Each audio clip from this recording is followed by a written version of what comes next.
Hi, bore కొడుతుందా? అయితే correct ప్లేస్కే వచ్చావు. సరదాగా కాసేపు నేను చెప్పేది విను.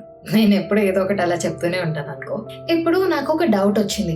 When was the last time నువ్వు అద్దం ముందు నుంచుని I feel pretty confident in my own skin అని అనుకున్నావు? నాకైతే సంవత్సరం కన్నా ఎక్కువ అయిపోయింది.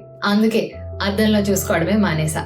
నా చుట్టుపక్కల చూస్తే నా ఏజ్ వాళ్ళంతా మీల్ ప్రెప్లని, జిమ్లని, ఇంకొకళ్ళేమో ఈరోజు నా 10K స్టెప్స్ అవ్వలేదు, నేను వెళ్ళేసి వచ్చేస్తా అంటారు. నేనేమో I need to get back to being my self అనుకొని ఒక వారం హెల్దీగా తిని ఎక్సర్సైజ్ చేసి మంచిగా ఉండేసరికి సాటర్డే జ్వరం వస్తుంది, మళ్ళీ హాస్పిటల్కి వెళ్ళాల్సి వస్తుంది.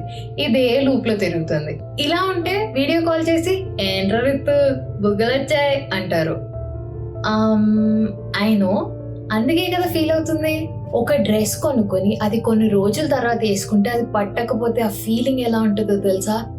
ఒక బ్యూటిఫుల్ అవుట్ఫిట్ మొత్తం అంతా సెట్ చేసుకున్న తర్వాత అది నీకు సెట్ అవ్వకపోతే ఎలా ఉంటుందో తెలుసా? నాకు తెలుసు. కానీ దానికి చాలా రీజన్సే ఉంటాయి. కానీ ఎంత ఈజీయో కదా నవ్వేసి ఒక కమెంట్ వేసేయడం. అయ్యో పాపం, ఏంటి ఇంత నల్లగా ఉన్నావు, పెళ్లి టైంలో ఎంత కష్టం అవుతుందో తెలుసా, ఏమన్నా చెయ్యొచ్చు కదా ముఖానికి అంటారు. లేకపోతే ఏంట్రా, ఏం తినవా నువ్వు, ఇంత సన్నగా ఉన్నావేంటి, నీ వయసు పిల్లలు ఎంత బలంగా ఉంటారు. ఇవన్నీ మనం ఆల్మోస్ట్ రోజు వినే మాటలే.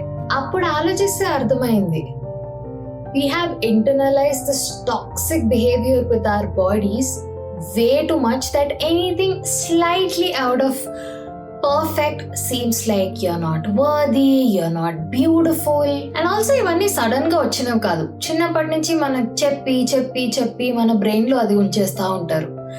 నాకు తెలిసి నాకు ఫస్ట్ టైం నేను 14 years ఉన్నప్పుడు అనుకుంటా, నేను అలా వెళ్తుంటే ఎవరో random aunty I don't think you should wear that T-shirt అని అనింది.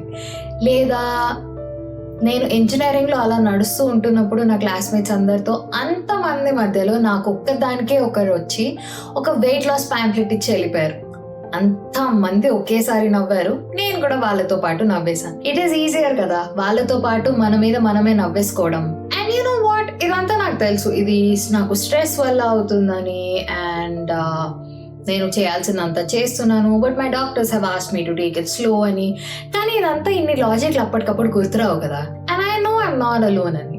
నీ ఫ్రెండ్స్ గ్రూప్లో నువ్వే మేబీ ఎవరితో ర్యాండమ్గా నవ్వుతో ఒక మాట అనేయచ్చు, లేదా నీ టీమ్మేట్స్ అందరిలో ఎవరితోనో ఎవరో ఒకరు మాట్లాడుతూ జస్ట్ ఒక ర్యాండమ్ స్లాగ్ ఒక కమెంట్ వేయచ్చు.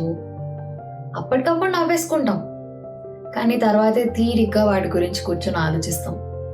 ఎక్స్పీరియన్స్తో చెప్తున్నా, ఎందుకంటే అక్కడ ఫీల్ అయితే బాగోదు కదా.